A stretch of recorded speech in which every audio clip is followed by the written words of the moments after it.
I'm Maddy Myers. I'm Jason Schreier. And I'm Kirk Hamilton, and if you've stopped by our spot at the block party, well, grab a controller because we're glad you're here. Welcome to Triple Click, where we bring the games to you. Welcome to Triple Click, where we bring the games to you. Welcome to Triple Click, where we bring the games to you. All of you, whether you've listened to the show from the start or this is your very first episode, let's get into it. Hello, and welcome to Triple Click's Maximum Fun Block Party episode, which is kind of like a regular episode of Triple Click, only it's for Maximum Fun Block Party, which you probably know about, and maybe you don't know about. Maybe you're just a Triple Click listener and you're like, Block Party? What's happening? This is just the video game podcast that I listen to every week. Or maybe you are a new person who's visiting this show because of Block Party, because that is the idea. Block Party is going on this week, the week of October 11th. It is, the idea, I guess, is to treat all of Maximum Fun, the whole network, like it is a big block party with a bunch of separate houses, and each house has its own theme. And we all walk out into the street. Exactly. We shake hands with each other, and somebody brings hot dogs, and somebody brings pasta salad, right? etc. Definitely. There's good social distancing going on if you've had any block parties in your neighborhood. Of course. We're all wearing masks, and Yes. we're there with like a CRT TV and like Super Smash Brothers. Exactly. And some lawn chairs, and we're inviting you to come play with us. Actually, we're playing Tetris because it's a block party. That's true. We are. We're playing competitive Tetris. You do, though. I guess you can. Do you smash blocks and smash? No, I guess you just smash blocks and Mario. Can. Anyways, Yeah, you can. We're the video game nerds here, and we're welcoming all comers. So maybe you're an old friend of the show and you're hanging out at our house because you know us and you're a regular listener. But maybe you're a newcomer, and this episode is also for you. So this episode is going to welcome any new folks to Triple Click and hopefully convince you to listen to our show because we like our show and we think that maybe you will as well. And I should say that this is happening network-wide. That's the whole idea behind Maximum Fun Block Party. So every other Maximum Fun show is also doing what we're doing. They're doing an episode that doubles as an introduction for new listeners. So it works on two levels. If there are other Max Fun shows that you've maybe been curious about, this is a great time to go and check them out. And if there's anyone you know that you think might like Triple Click but doesn't already listen, this is a great episode to send them to try out. And we do appreciate people spreading the word about Triple Click. That is really the only way that we grow our audience.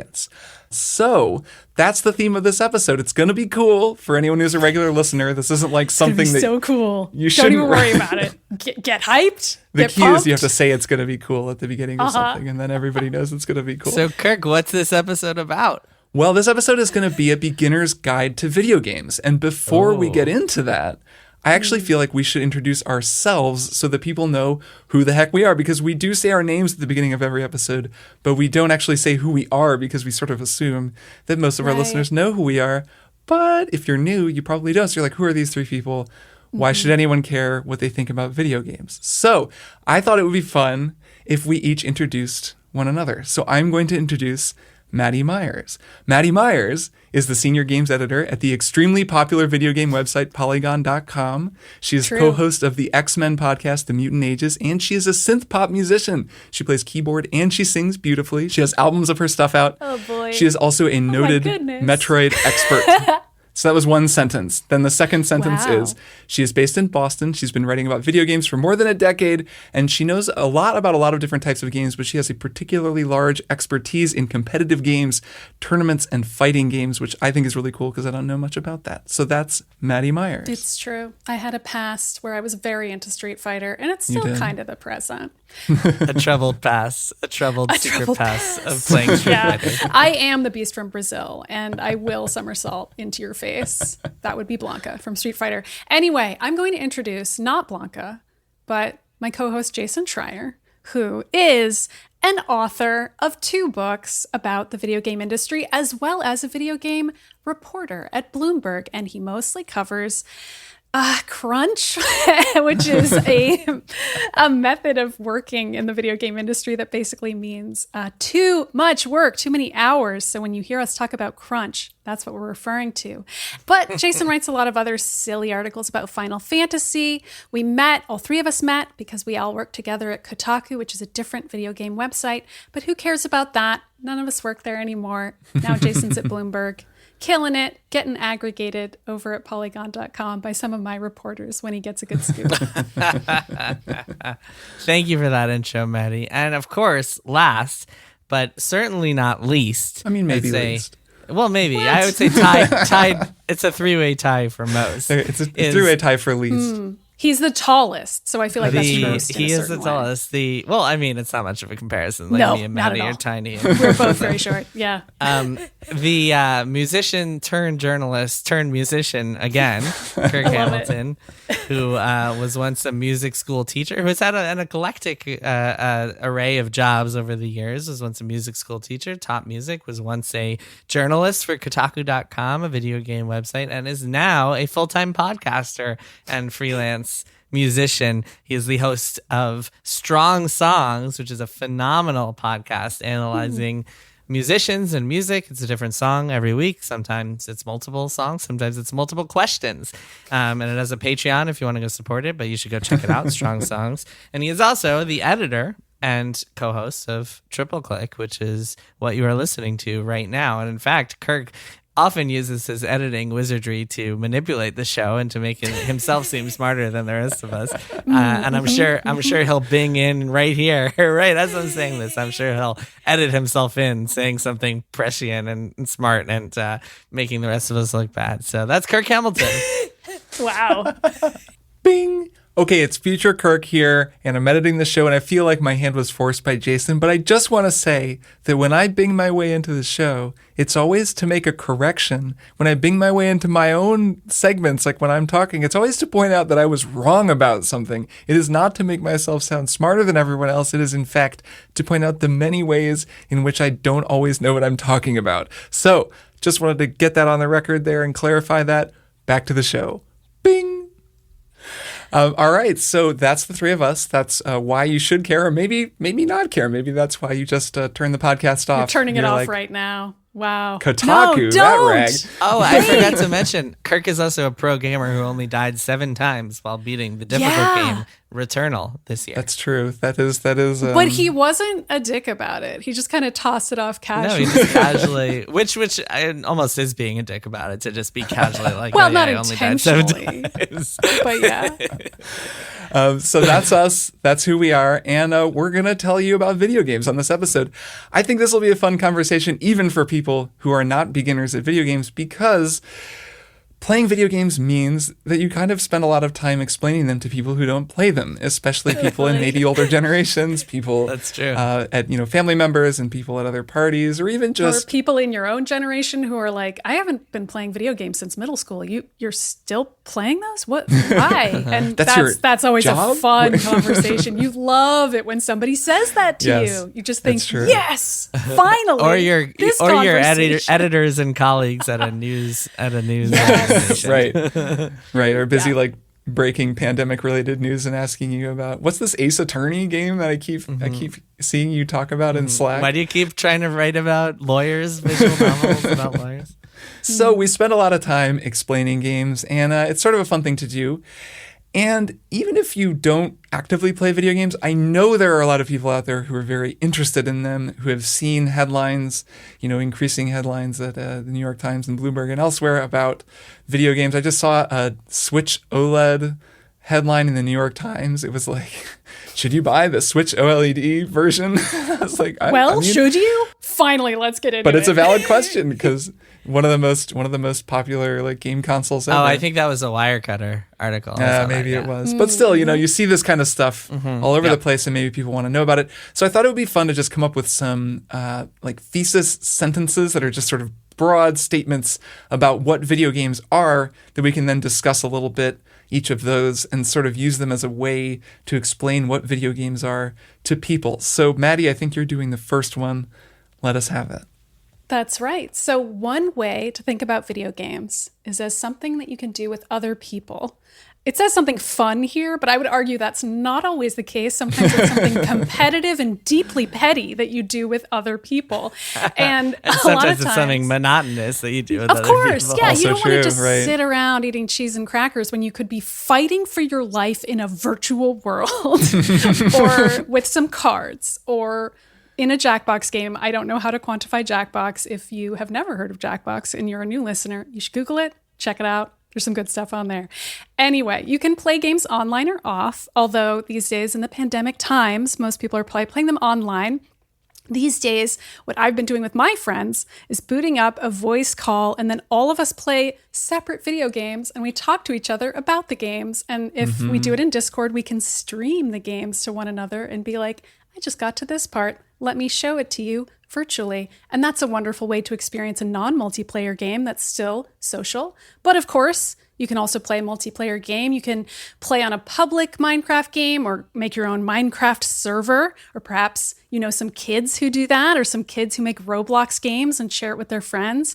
Or maybe you know people who play World of Warcraft or other MMOs like Destiny. Or maybe you just don't know about any of this, but you kind of like Triple Click and you would like to socialize more with other gamers. If that's the case for you, I would say you should check out the Triple Click Discord, because they have like a little video game book club where they all socialize together and play the same games. And it's pretty cool. Yeah, I've thought a lot about the sort of the friends you make along the way thing. We talked about Diablo, the video game last week, and how the real loot was the friends you made along the way.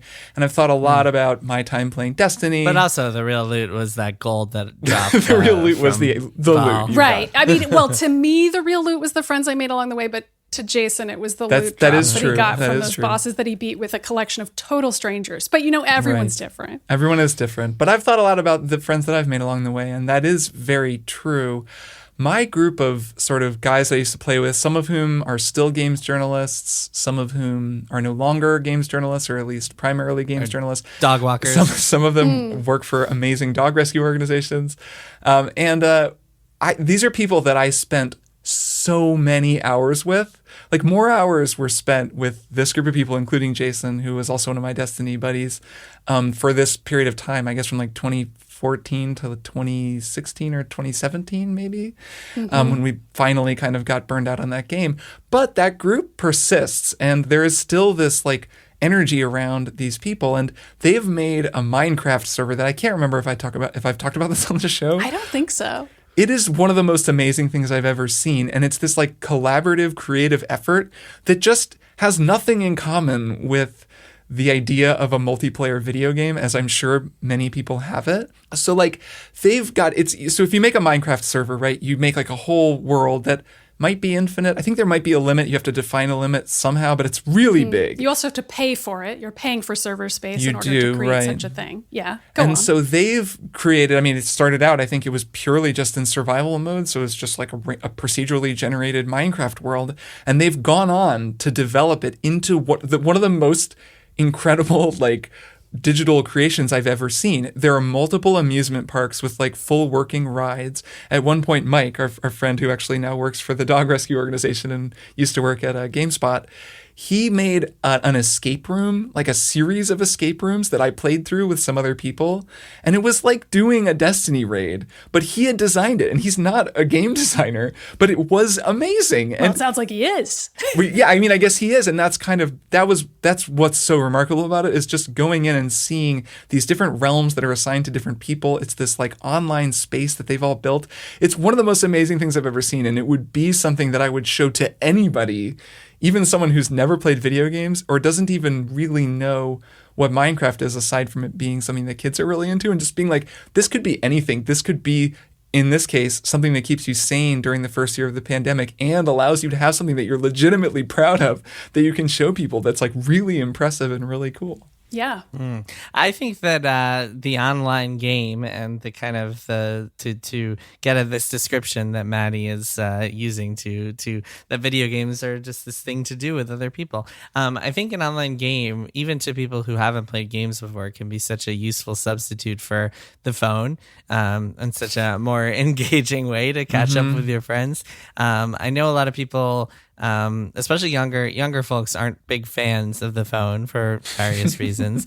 And I think that can be a really good entry point for people who don't know games super well or are interested in games but don't even know where to start, is to like get a couple of friends together and be like, hey, let's jump into this game. Let's try this out. Let's go check out Destiny and form a squad and see what happens. Let's all check out, I don't know, Final Fantasy 14 if you want to get pretty hardcore, or if you want to go a little more casual, let's go check out Fortnite together. Let's go play Smash Brothers together. Don't recommend Splatoon because a group of friends and I tried to get into that, and like you can't even team up as a party together. The online capabilities of the game are so terrible. But there are a lot of games out there that I think are worth just calling up your friends and being like, hey, let's bond over some gaming sessions. Yeah, definitely. And I feel like a lot of people these days will just watch each other play games. Like, I know people are very familiar with the idea of a Let's Play, but the kind of Discord that I described where my friends, maybe one of us will be playing a game and the others will either just be watching or will be playing their own more low impact game, is an experience I happen to really enjoy and strongly recommend to people. Like, that's definitely how I got into Dark Souls, which is a notoriously difficult game, is that I was playing it and then I had a few friends watching me play it. And when I got stuck or I just was bored because I was like running back to the same boss over and over again and just learning attack patterns, I had people to talk to and cheer me on a little bit. And that just adds something really nice. It's like having friends on the couch sharing in the experience with you. And like, maybe they're also reading a book a little bit or like playing Bejeweled on their phone, but like they're there with you and they're hanging out and enjoying the game as well. Yeah, there's really something to that. I mean, whenever you describe playing games in that way, Maddy, it makes me want to do that, even though I never really have. Like, I never just stream on Discord to a few people, even though that seems like it would be really great. And it's nice that you're all doing different things, because then what you have in common is the conversation, and the conversation winds up being the focus. Where I do find sometimes, and Jason, to what you were talking about, I also have a group of guys that I play tabletop games with. We used to meet at a bar, but now we play with Tabletop Simulator, which is basically a virtual tabletop system that lets you simulate any tabletop game. So it's not really a video game, it's a tabletop game. But we don't actually do that much casual talking, because the games we're playing a game called Gloomhaven right now that's very involved. And we spend all of our time pretty much just figuring out what to do next and like how to solve this current combat puzzle or whatever. And Destiny could be the same way with raids, where it's like you need to really focus, and there's not like, it's like hard and you're really trying to talk through and coordinate your strategies. I really like the idea of just everyone's playing whatever, like maybe just like a really low impact game. Like a person could just be playing Animal Crossing or something and talking about what Tom Nook has got in, or what his kids have in the store that day, and like just whatever. And then you just talk about movies and TV. So that does seem like a really nice thing to do. One day I'm going to find a way to do that. All right, well, let's keep moving. The next thing the video games are, this one I'm going to read. It is, video games are a fascinating and constantly evolving modern art form. Very high-minded. We do talk a lot about video games as art on this show. I think we are all three, in some way or another, art critics and think about games as art. And that is a really fun thing to do, or at least that was always what drew me to writing about video games. Like, that's the reason I got into it and stopped teaching jazz band at a high school and like started writing about video games. And then games stopped being art, and so you left. Right, and then exactly they achieved their artistic potential completely. And Thanks and then to you I could and just your walk work. away. Right, Red Dead Redemption 2 came out. Right, and then you're like, goodbye. My work here is done. I should have picked a different game, because some people could think I was being serious. I did really like that game, but I don't think that it is the pinnacle of video game artistic. Well, it is the achievement. last game that you reviewed. You should clarify that. That is true. It is the last game I reviewed. So maybe that was the game that convinced you that all of your work was pointless. I mean, we'll let the listener decide which it is, because it can only be one of those two things. It was a good one to go out on, just because it was such a big and challenging thing with so much going on. And I think that a lot of the games that we talk about on this show are that way. Like The Last of Us 2 comes to mind. Well, Final Fantasy VII Remake is another Also example. another big one. But like games that are really big and ambitious and like trying to tell stories and, do new things with this interactive medium. Because I always tell people when I'm at parties, I don't always do this because I don't really do this anymore. I think that maybe it's too intense. But what I used to say when I would describe why I thought video games were so cool, because people would ask this question, well, you were like teaching, you were doing music, you had a whole thing. Why did you switch over? And I would say, well, because video games are so fascinating. It's so interesting to be trying to understand and follow an art form that's in the phase that video games are in compared with other types of art, other media. And I would always talk about how movies used to be the artistic super medium, which I don't know if that's a real term, and I think it sounds too intense and I don't use it anymore, but I used to say this, and I'm sharing this on the show. But I would say like the reason that movies were seen as so exciting is because they combined so many other forms of media into one new super medium. And so you had music and composing, and you had acting and performance, and you had like lighting and costuming and set design, and also cinematography and like camera work and all of these things that a director would then pull together into this one thing that went above and beyond in a certain way, each of those other forms of art. And it's not to say like movies are better than music. That's not true, but like they do use it. And I think that video games are the new kind of super medium because they take all of those things that movies do and they also add this interactive element to it. Oh, I thought you were going to say they also add microtransactions.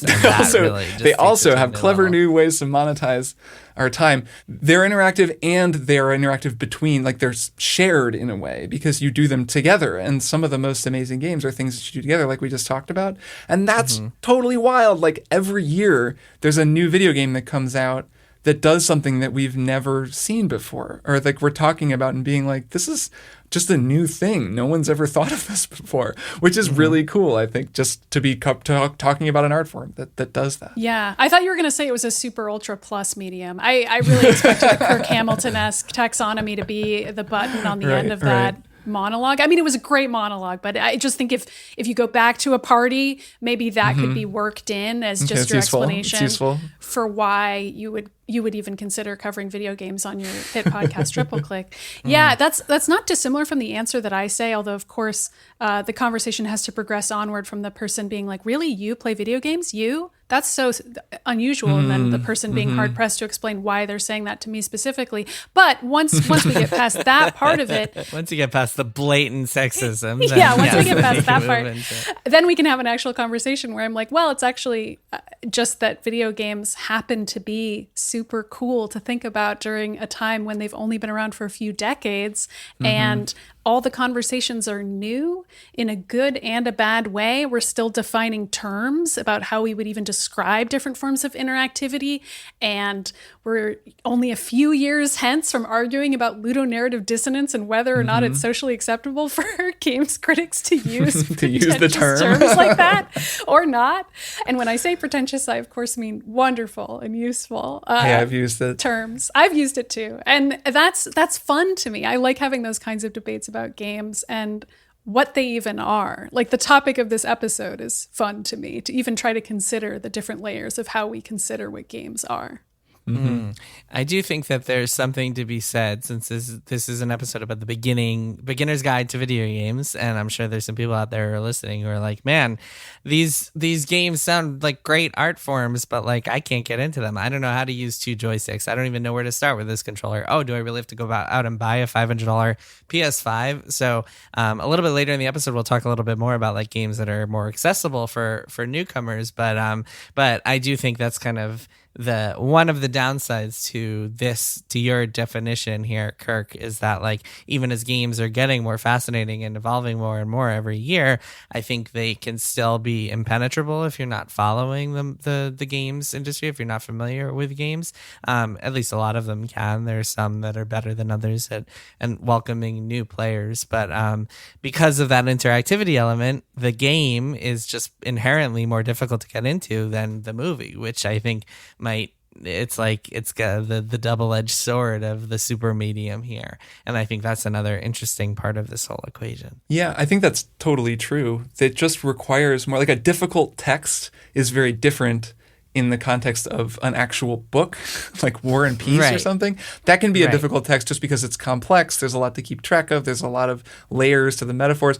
But a difficult text in terms of video games can be something like Maddy mentioned Dark Souls, a notoriously difficult, but also beautiful and rewarding and amazingly designed games that once you learn its language, you can really get a lot out of. But I mean, it's not a game that we're going to recommend at the end here when we recommend games for newcomers, just because it can be so off-puttingly difficult, especially if you're not already a little bit read in on the language of video games, which is such an interesting part of this specific art form, is that, the more familiar you are with it, the more you get out of it, which is, I guess, true of every type of art. But in this case, it really matters a lot just because you can't actually even see the whole thing, right? I mean, this has been said in a million different ways, but it would be like if they gave you a test on music theory like 2 minutes into the new Lil Nas X song, and they were like, okay, so what chord was that just played? And you're like, I don't know. And they're like, sorry, you can't hear the rest of the song. You got to go learn that was a minor major 7 chord, and then we'll unlock the next 2 minutes. Like, it's just such a fundamentally different experience. Mm-hmm. I would more compare it to the way that all media does have different layers of difficulty. I mean, I know it's not like media gatekeeps you in that way, but I feel like it can in terms of your understanding. Like, I would say The Little Mermaid is perhaps like an easy mode version of something. It is the Bejeweled. There's certainly deeper messages, as there are in Bejeweled, a game I love, that you can find in Disney's The Little Mermaid. But it's not like, Brazil, a fairly complex movie that I hated when I was a teenager, but as an adult can recognize actually has some pretty interesting themes that I simply didn't comprehend at the time. And I feel like video games are not the same as that because, as you say, they gatekeep you. But it is also true that different forms of art have different levels of literacy that you can bring to the table. And in that sense, I don't really think they're that different from other art forms. And in that, sort of vein, you can listen to Triple Click and you can become more literate in video games. And I do think that welcoming more people in is like an important part of helping people, just enjoy video games more. I think the Triple Click Discord is actually a really great community for that reason. Is there's a lot of people there who are like, I don't know, I don't play many games like this, but I'm going to give it a shot. And then people are very helpful and welcoming, and that community can be helpful for reading people in and getting them that literacy. All right, let's keep going. Next one is all you, Jason. Video games are an $180 billion entertainment industry with some serious problems.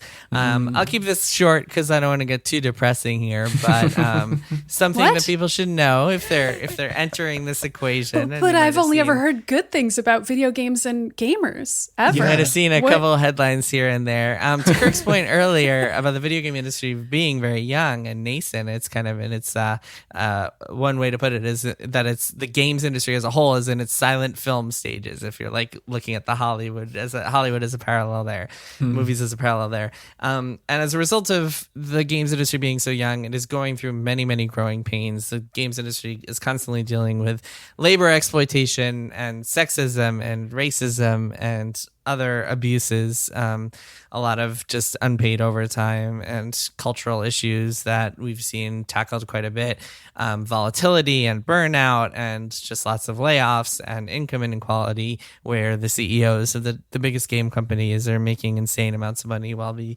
developers at the very bottom are making pennies. So yeah, there's a lot of baggage that comes with the AAA industry, with the AAA is kind of a term for the big budget games industry lingo there. And so it's something to be aware of. If you're going to get into games, if you're going to play big games, you should know that some of them might not have been made in the most ethical of ways. Yeah, it's a downer, but it's also, it's like reflective of a larger conversation that's going on. It's nice that we have our little corner of the world to talk about, but it does feel sometimes like our little corner of the world is just, like a fractal of the world.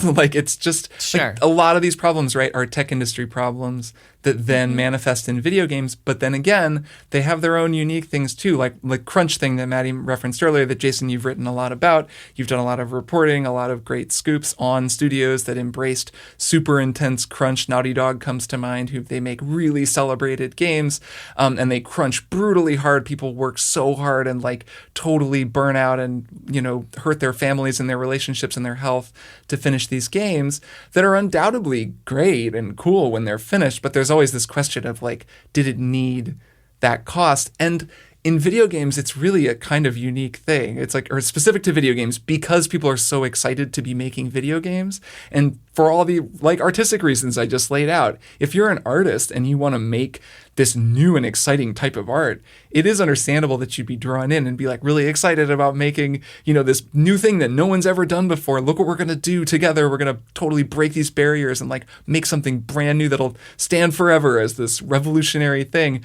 It's just going to require us to work, 5,000 hours a week and never see our families for 3 years, and like to actually then finish the game. And we made all these compromises, and it's like, it's pretty cool, but I don't know. And then you look back on it with regret. And I think that's happening more and more as the games industry gets older and older. There are kind of more people talking about that stuff and looking back and being like, it wasn't worth it, man. Like, we shipped a great game, but in the end, whatever, my marriage fell apart or whatever else it might have been, it wasn't worth the cost. And it is nice to see more people sharing that perspective.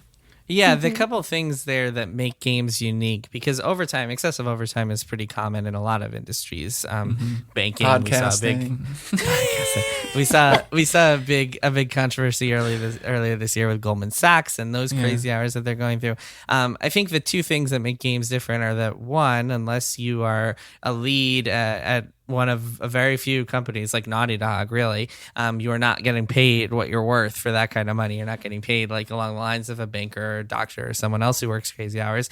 And two, and this is the most important one, it's kind of, a corollary to one is that sometimes you're not paid for overtime at all because you're on salary, and you're just like, maybe you'll get a month off at the end of the game, but it's nothing. But two, and this is the most unique one, is that it's all hid under the guise of passion, and like people are really like the passion that people have for making games is really exploited, because you're put in this position as a game developer where it's like, oh man, I really want this game to be great, really want my favorite feature to get in, so I'm going to put in all these extra hours because I really care. And sometimes it can take a while, and it's not until much later, years later, where you're like, oh man, I was really exploited, maybe subconsciously, but still it was exploitation there, and it's all done under the name of passion. Yeah, and also unions are not common in the video games industry, Yes. as we talk about a lot, as compared to film and TV, where of course unions aren't perfect. There's still layoffs after every project. It's common to be shuffled around and be treated like a contractor essentially, but the video game industry is like that, but with no protections, no one that you can sort of turn to, and not a ton of solidarity. But the other thing that I think is pretty easy for people to understand, even if they don't work in games, is just the sort of mythologizing of a specific genius in the tech industry, and also the way we do that in the arts as well, and how those two forms of putting an auteur on a pedestal get combined for the worse in video games, because it's like you really have the fantasy of like the Steve Jobs type who just comes in and points at something and is like, an iPad should be the same size as a manila envelope, and everyone is like, oh my God, how did he come up with that? You have that side of the sort of design ethos, and then the other side you also have like the Alfred Hitchcock of it all, like the abusive person where we look at their art and we're like, oh, it's all worth it because,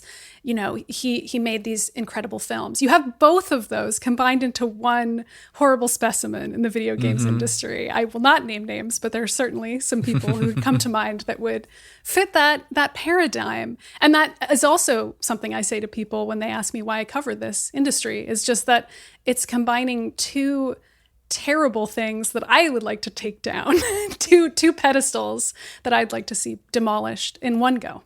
Yeah, it's true. And they're so complicated too. Video games are just like extremely complicated to make, and something I think we're being better about. I mean, it's very hard to be as good about this as possible, but to just recognize the other people who are involved in making any one thing, and to never attribute something as complicated as a video game to one person, or even 50 people, which that's when it really gets hard, is how do you even talk about the creative decision making of a 150 person team, even though that is what's required to understand some of the decisions that are made in games, which can be challenging, but it is something we try to do here. All right, well, let's keep going. Maddie, you've got this next one. Sure. So video games are also one of the most popular spectator sports in the world. So I touched on this a little bit with a fun thing to do with other people. There are wonderful competitive video games out there that people play with one another on the internet, and other people watch them do that. And this is just the same to me in my heart as watching great athletes, great chess players, great golfers, whatever, people who are great at darts in your local bar. It's fun to watch somebody who's really freaking good at something. It just is. And also, it usually inspires you, or me at least, to improve a little bit at playing the game in your own time. And perhaps my favorite example of this is always going to be fighting games, like watching EVO every year and seeing the finals of Street Fighter and Super Smash Brothers and so many other wonderful games is just a delight. And I enjoy it every single time. It's like a classic 1v1. It's like a boxing match. There's personalities. There's long-term rivalries between certain players who've known each other for years and competed in the same games over and over again. And that's just really fun. Like it just owns. And it's just a whole other part to games, which in my eyes are a sport as much as they are an art form, at least when it comes to competitive games. Definitely. I think a lot about fighting games in particular because anyone can watch them. They're so watchable because it's just a fight between two. Like you can just figure out basically what's going on. Oh, that guy's kicking the other guy in the head a bunch of times and his health bar just went away. So like that seems bad for the other guy. Where it can be really hard to watch some games. It's hard to watch Overwatch, right? Like to watch competitive Overwatch. But if you've played some Overwatch, it gets easier pretty quickly and then it becomes really fun. So if you're going to start watching games, maybe don't start with Overwatch or something like really complicated first-person shooter, just because first-person games in particular can be hard to spectate unless they have really robust spectator tools, which I know Overwatch kind of has, but I feel like they're not really there yet, just because any given match of that game is like operating on 3 different layers of the Z-axis, and there's people flying through the air and like underground and invisible. But my memories are mainly of, since as I mentioned, I played a lot of Destiny 2. I've never been good at competitive first-person shooters, but I really loved watching some Destiny streamers who were, they were all like kids. They were like probably like 21 at the time or something. And they would just play Trials of Osiris, which was this competitive tournament that I guess is still in Destiny 2, every weekend. And I would just watch them play rather than play it myself because I found it so stressful to go up against really good players and to just get rocked all the time. But watching amazing players play, it really is that feeling of like watching a great basketball player and thinking, oh, okay, I could do that. Yeah, I could do that. And then you get out there and you're like, oh, I suck at basketball. But it's that same feeling of like, they're just so good. Their situational awareness is like so amazing. They like just are always in the right place at the right time. It's this feeling of almost like watching someone not cheat, but like be psychically good at the game. And it's just very satisfying if you've played even a little bit of the same game. One of my favorite things every single year, one of my favorite kind of video game subcultures is an event called Games Done Quick, which is one of the most entertaining things on Twitch. And essentially it's a week-long marathon where these people called speedrunners compete to play games as fast as possible, which often means breaking them and finding glitches in them and finding shortcuts in them. And it is so cool. It's this incredible energy at this event every single year. It happens twice a year. And they just like find new ways of beating all these classic games and all these new games. And it is just super cool. And just, again, speaks to this idea that like this industry and this culture is still it's still so nascent and it's still so young that like people are still just finding new subcultures that are being created every single year. And it's just been cool to discover and watch. And it's just super fun. Hype, as they call it. Very hype, as the kids would say. It ties in with the sort of games as technology part of this, which they are art, they are a sport, but they're also just pieces of technology that people like to take apart. And it's like watching someone rewire a computer or like take apart a car engine and rebuild it. Watching someone dismantle an old JRPG or a game like, I don't know, Bloodborne is one that I really like watching speedruns of, where they'll find, well, if you like roll at this one fence, actually the game will kind of glitch out if you do it enough times and you can go flying over it. Breath of the Wild, which I believe is going to come up later, the most recent mainline Legend of Zelda game, is one of the most incredible games for this kind of thing because it has all these systems built into it, a whole complicated physics system and all of this stuff that's simulated in the game. Watching people actually use the rules of the game mostly, and then some glitches, but they're kind of treating it more as an object, right? It's like, it is the rules of the game. It is all in the game, but there's just this different approach to it, I think, that speedrunners take that treats the game more like this thing to be picked apart and sort of examined and put back together in the most interesting ways. And that is a very fun thing to watch. So before we go to one more thing, we are going to list 6 games for all of you newcomers out there, all of you beginners who are looking for a guide. 6 games that we think would be great for people who are new to video games. Maddy, why don't you go first? Sure. So I have Animal Crossing New Horizons as my first pick, which to me seems like the most obvious possible pick. I'm sure people have heard of it at this point, but it is a game in which you land on an island with a bunch of other anthropomorphic animals. You are a human. That's never explained or addressed. Everything is absolutely adorable. You start out in a little tent where you're sleeping in a sleeping bag, and then eventually you collect resources and build a house of your very own. And you can make that house super big and awesome and build a garden and travel to other islands and also visit your friends in the game. If they also play the game, you can go to their islands and see how they did. You can celebrate Halloween and collect candy from your friends in the game. It is freaking adorable. And my girlfriend didn't really play video games a ton. She played a bunch of phone games before we started dating. And then during the pandemic, I bought her a Nintendo Switch, which is what you would need to play this on, and Animal Crossing, because she loved the Animal Crossing phone game. And I was like, I bet she's going to love this other version of the game that has way more stuff in it, way more garden to tend. And she does. And now she's super into it and plays a ton of other games that I won't list here. But I think it was a really good entry point for her into gaming. And the other pick I'm going to say is a classic puzzle game. I almost put Tetris here because I love Tetris, but I put Picross because it's on almost every platform you can imagine. Like if you don't want to buy a console or get some complicated PC game, you probably could still get Picross on whatever you have. And if you like a Bejeweled, if you like a puzzle game, you know, Boggle, whatever, Scrabble, you'll probably dig it. It's got some Sudoku vibes. It's not that expensive and it's just fun. And I know a lot of like quote unquote hardcore gamers who are very into all the Picross games that are on the Nintendo Switch. It is wildly popular. I am. So. I played so much Picross. Yeah, so you get it. I feel like it is also a good entry point into more complicated puzzle games like Baba Is You, perhaps. Like Picross 3D. Yes, or Picross 3D. Yeah. True. Yeah. So those are my picks. Nice. Jason, what are your 2? Okay, first of all, The Legend of Zelda Breath of the Wild. Yeah. Most people listening have probably heard of this game because it just kind of dominated everything for a long time. It's one of the best games ever made.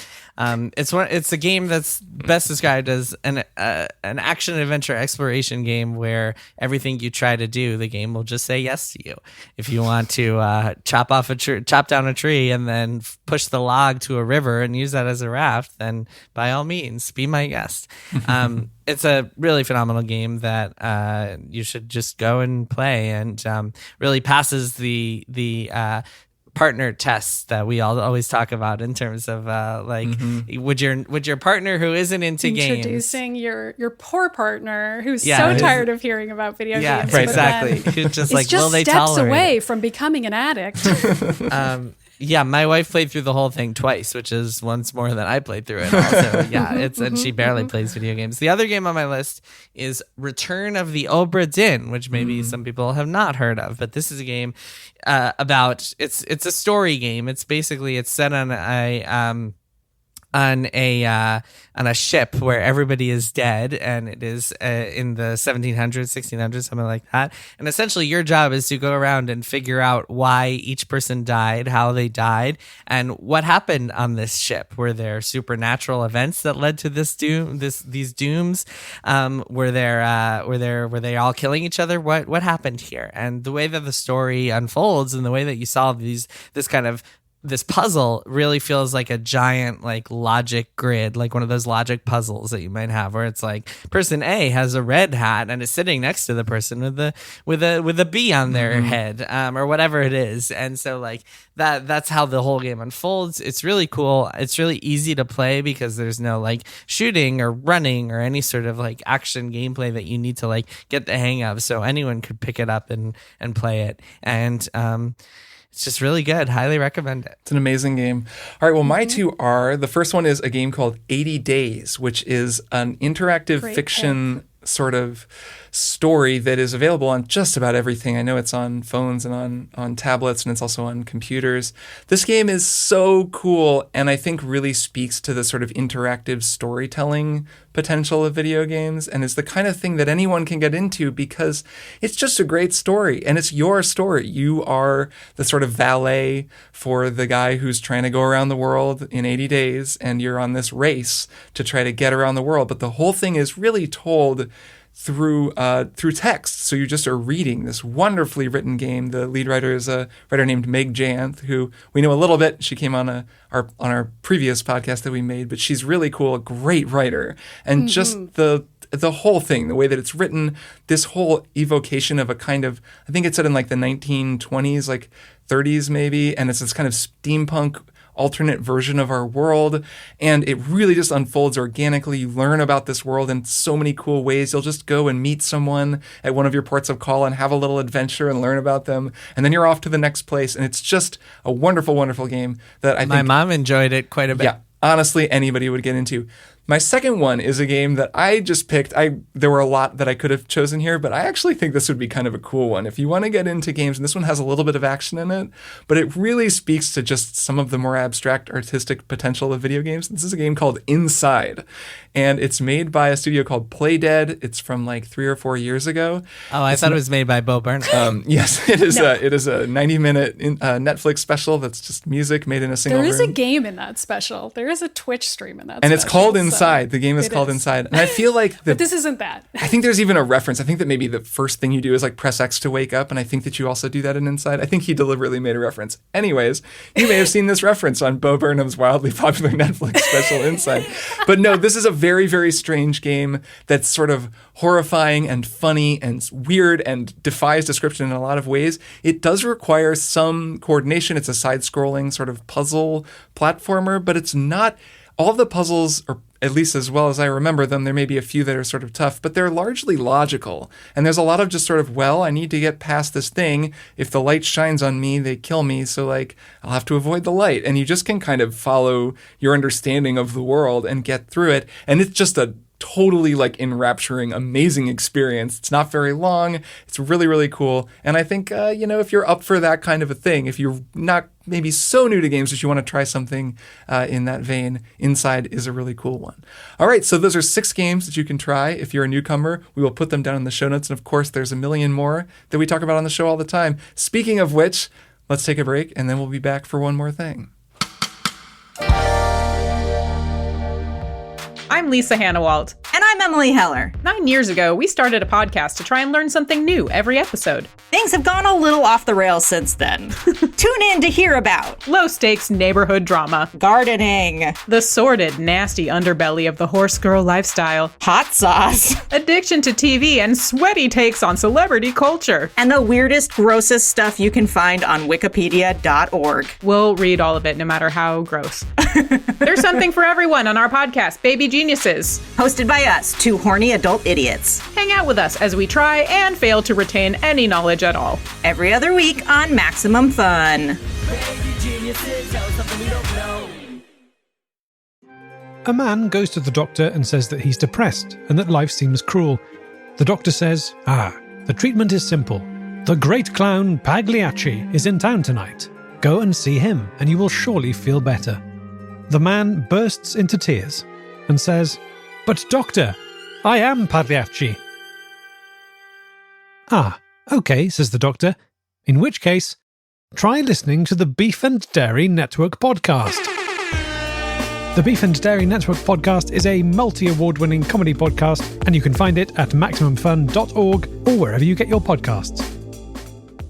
And we're back for one more thing. Jason, why don't you go first? Okay, my one more thing this week is the new Nintendo Switch, the Switch boy. OLED. Which, Wow, should we get it? Which the New York Times was wondering. That was the question we said we would answer. I'm really sweating here. Should we get it? Which, first of all, so this thing it is not a Switch Pro. It is a new Switch that has a beautiful new OLED screen. So really only different if you're playing it in handheld mode. That doesn't make much of a difference on dock. It also has a couple of other new cool features.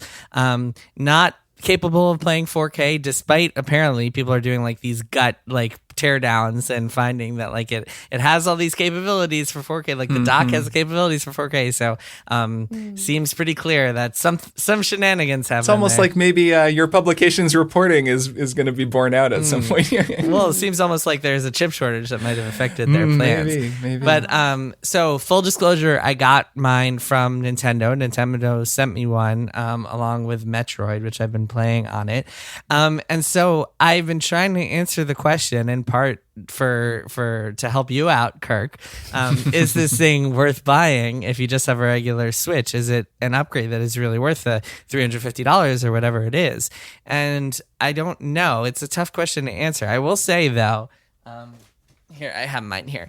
First of all, it looks really very good. Visual. It looks terrible for an audio format, Jason. But I just want to show you guys something, and listeners will be able to hear this. Okay. Oh, well, I guess you can't really hear it, but sort of. Anyway, you guys see this? This is the new kickstand. This is pretty nice. As you can see, it takes up the entire back of the Switch rather than just like a little flimsy nub thing. And it works really well. It's really good. So if you're the type of player who's like been using the kickstand a lot or wants to use the kickstand a lot, and like you take off the Joy-Cons and like sit at your desk or whatever, really, really good for that. So I do want to know, who are these maniacs who use the kickstand on their Switch all the time? I can answer this because Airplane Dina, riders. my girlfriend Dina, is a huge fan of watching a television show on the big screen while doing Animal Crossing chores that are not very interesting to watch, or other chores in her many Stardew Valley-esque farming games that, again, are not interesting to watch, with her Switch propped up on the coffee table and Joy-Cons in hand. And so if that is you, and you have some Switch games that you're playing and you just need to get some chores done in there and you'd much rather watch a television show while you're doing it, now you can do that. So Nice.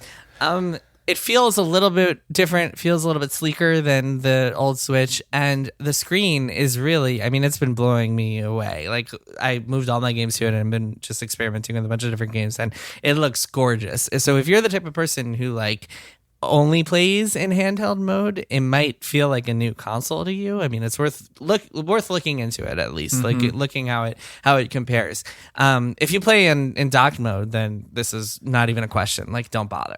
Yeah. Yeah, I think it's cool that the screen is great, and I feel like when they inevitably do release the one that can do 4K and has a more powerful CPU, that it will also have the screen, and then I'll probably buy that one. Yeah, I think it might be worth waiting. Yeah, that's the main reason, and I think that's why Nintendo has so vehemently denied all of Bloomberg's reporting about the 4K, is because they know that nobody's going to buy this thing if they're just waiting for the inevitable Switch Pro whenever that comes. But we don't know, so you might be waiting a while. Right. Again, I can't sit here and be like, well, I got a free one, but you should go spend $350 on it, because I don't know. It's impossible for me to answer that question. But I will say I expected it to be more of an incremental upgrade, but it looks really good. It's like something that I can't imagine going back after using this thing for a week or so now. I don't think I'll be going back to my old Switch.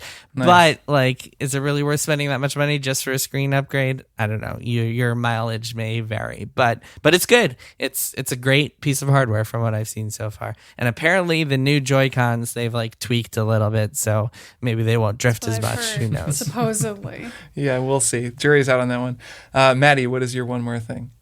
Okay, so I know we're going to talk about Metroid Dread next week. We sure are. Obviously, I played a ton of that, but I figured I would wait and I would just talk about Back 4 Blood. I'm emphasizing the 4 because it's the digit 4 to indicate how many people should play this cooperative zombie shooter together. 4 people. 4 people need to play it together. So I've only played this for an hour with a couple coworkers today. As opposed to their last game, Evolve, which had a V for 5. Yeah. The V was for versus, if you recall. That actually had an amazing logo where it was like the big E and the... No, but the logo was like 1 versus 4. Yeah, it was like split up. It the 1 did and have 4. 5 people in it as well. It was a double meaning on that V. It was the Roman numeral 5 and also versus. Anyway, Back 4 Blood is a spiritual successor to a different video game called Left 4 Dead, which also has the digit 4 in the title, which is also a zombie shooter with 4 people in it, and which many people may remember as something that they played a heck of a lot of with 3 of their friends in, I don't know, 6 to 10 years ago, whenever that came out. I refuse to look it up. Back 4 Blood is more of the same. It's not quite as funny writing wise as Left 4 Dead. I've seen a lot of people talking about that. I agree so far, even though I haven't played it much. But the thing that's fun about it is that it introduces this card system that reminds me a little bit of Hades' boon system, where you pick what card modifiers you want to have for each distinct run. And also the AI director, which much like Left 4 Dead had an AI director, this sort of like movie director fixture in the game who decides when the zombies are going to come hunt you down. So too does Back 4 Blood have that, but they're more like the gods in Hades, where this director can decide which cards it wants to throw at you that will challenge you moment to moment. Fun. And that is fun and adds a different layer to it that feels a little bit more like you're playing a competitive card game on top of this classic Left 4 Dead shooting zombies either in the head or in the glowing red spots, depending on what kind of zombie they are. And it's pretty fun. I mean, it just playing it with a couple people. The AI was terrible, so the fourth person, quote unquote, was just abysmal at the game, but playing it with a couple people was really, really fun today. And I was like, oh yeah, Left 4 Dead, that was a great game. That was really fun. So I recommend it. Oh, and also it's on Xbox Game Pass, which for the newcomer listening is basically Netflix for games as far as like subscription services go. So like it's pretty good bang for your buck. If you already have Game Pass, you may as well install it and give it a shot. Do you think that in Microsoft HQ, they just have a counter that says Netflix for games, and anytime anyone in the media calls Game Pass Xbox for games, like it goes ding, ding, ding, and like they all like some confetti comes out from the ceiling. I'm sorry I even said it. But I mean, it's what it is. It's very a great different from description Netflix. for what Like we don't need to get into it here. No. It's really not Netflix for games, but it is the elevator pitch that Microsoft has said to so many people over and over. No, it's to their credit that they've made something that fits that description. Yeah, that game sounds really fun. A very old friend of mine just got it and texted me, and so we're probably going to play together, and I'm excited. All right, well, I'll go last. My one more thing is a game called Wildermyth that, holy crap, I think we're going to be talking about this one more in the future. This is a role-playing game for, I believe it's just on PC. It might be on consoles, but I think it's just on PC. And it's this, it's like a tactics game that is really about procedural narration and like narrative generation. It's a storytelling engine that has some of the most fascinating narrative stuff going on of any game I've played since like Disco Elysium or something. So I've only played a couple of hours of this game, and I can already tell what it's doing. And I've read a wonderful review by Cameron Kunzelman, a noted Stephen King expert and occasional video game critic, who reviewed it for Polygon, and we'll link that in the show notes. Never heard of it, but okay. It's an okay website. His review was the reason that I was like, okay, I need to play this because I trust his taste in games. And he was like, this is like one of the best games I've played in a really long time. And I'm with him so far. It's really, really cool. So let me just explain what it is really quick. Basically, it's a party-based role-playing game where you have a party of young people, or they start out young, and it's like an archer and a melee, warrior and a mage, and you are adventuring through this kingdom, and you're kind of on your quest, and sounds like a video game. It's a video game, and it sort of, there's a world map, and then the world map, like time passes in the world map, so you can assign different tasks, like secure this town, or ford this river, or like build a staircase across these mountains so that you can travel to this new area and scout the new area. Each thing takes time, and time is always passing, and your characters are actually growing older. And so that starts to hint at like the actual narrative stuff that's going on to this game that is much, much more interesting than the moment-to-moment gameplay, though the moment-to-moment gameplay is also good. So you get into fights in this game too. There are monsters that you fight. It plays out in a kind of grid-based tactics game, so it's turn-based, and you're sort of assigning movements, so your warrior will move up and defend, and then your mage. The coolest thing so far is that the mages, the way that magic works is like you cast a spell on any of the objects in the game, so like a tree or a vine or a rock, and then each object in the game has its own unique like thing you can do with it. Like you can make the rock explode all over the people who are standing right next to it. So there's a lot of sort of using the environment with your mages, which is really cool. It's a good combat system. It's been really fun so far. But the heart of the game is in the story stuff. So it procedurally generates these stories that are actually handwritten. And there's even a little credit. Like the story will have the writer's name. It'll say by so-and-so up at the top when you're playing through some scenario or sequence. And it starts to feel very quickly like you're actually playing a tabletop role-playing game like Dungeons & Dragons with an actual dungeon master who's telling you this story. All of your characters are procedurally generated. They all have a unique look based on some kind of basic templates, though there's I think a lot of mods for this game, so you can make things much, much more complicated, but I'm not playing it modded. And you'll just wind up in these really cool, really well-written scenarios over and over and over again, where like, I don't know, I have 2 characters in my party who I have to decide on their relationship really early on, and I made them rivals. So they don't like one another. And they're like a mage and an archer, and then there's a third character, and the archer and the third character are really good friends, and he's always kind of complaining about the mage. And they have these just sort of vignettes that play out between sequences in the game where they'll have a conversation and you kind of decide how it's going to go. And the whole thing is really beautifully written and interesting. It's just never what you're expecting. It's like really about the characters themselves and their worldview and how they think about what's going on.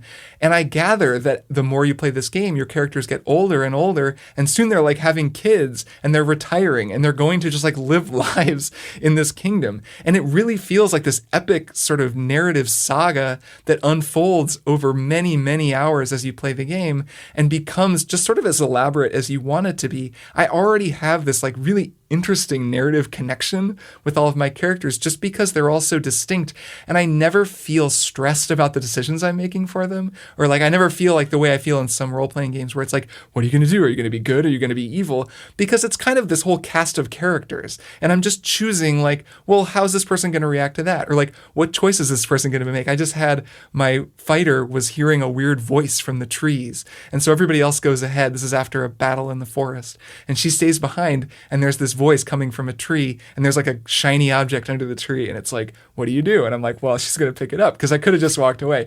She picks it up, and now she's like possessed or something, so there's like I don't know, something has taken her over. And because the game is so procedural and uses the same kind of templates for everything, I get the sense that there's just a huge variety of things that can happen, and it's all in kind of the choices that I make and the ways that I've chosen for them to interact with one another. So I really feel like I've scratched the surface of this game, and it's already so captivating and interesting and just not like anything I've played. It really feels like the first time I've played a computer role-playing game that feels like a hybrid between that and a D&D game. And I'll say that it's the closest thing that I've felt to this. There are 2 games that I'm going to invoke here, and I don't do it lightly. One is Divinity Original Sin 2, and the other is Disco Elysium. They're both very different games from this. This game uses procedural generation. It's like not as flashy visually as either of those games. It's really got its own thing, but it feels as striking to me narratively what they're doing. Like the feeling of this narrative engine that these developers have come up with is as exciting, at least in these early hours. And then based on Cameron's review, it kind of holds up. So I'm really excited to play more. I hope the 2 of you will play it. Maybe we'll talk about it in the future of the show. We'll see. But that's Wildermyth. It's a really cool game so far. I'm digging it, and we'll probably talk about it more in the future. Yeah, I'm interested to see how procedurally generated narrative could be as good and evocative as you just described. I'm very curious to see how that could work. It is interesting, and playing it, it's clear. It's that there's so much of it is handwritten stuff. It's like there's a lot of really great writing happening. It's not like Mad Libs. It's just the procedural part is more in just how the pieces fit together, and it gives you this feeling of a unique thing. But the specific stories and the vignettes and the asides and the character dialogue, those are all written and presented in this very charming and very authored way. So it's a cool hybrid. But yeah, you'll have to play it and let me know what you think. Cool. I will.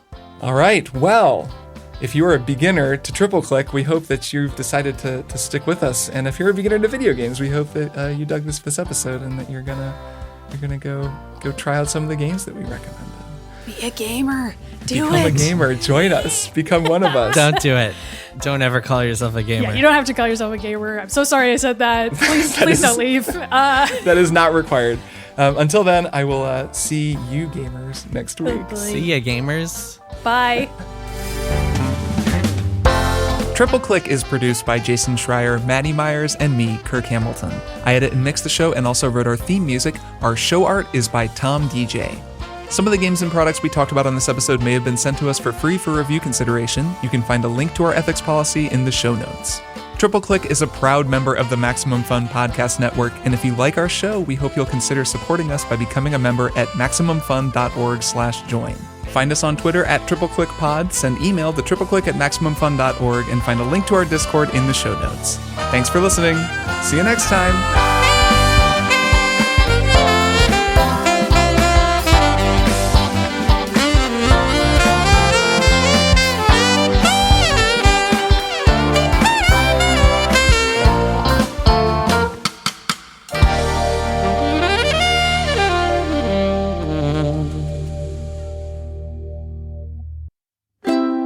MaximumFun.org.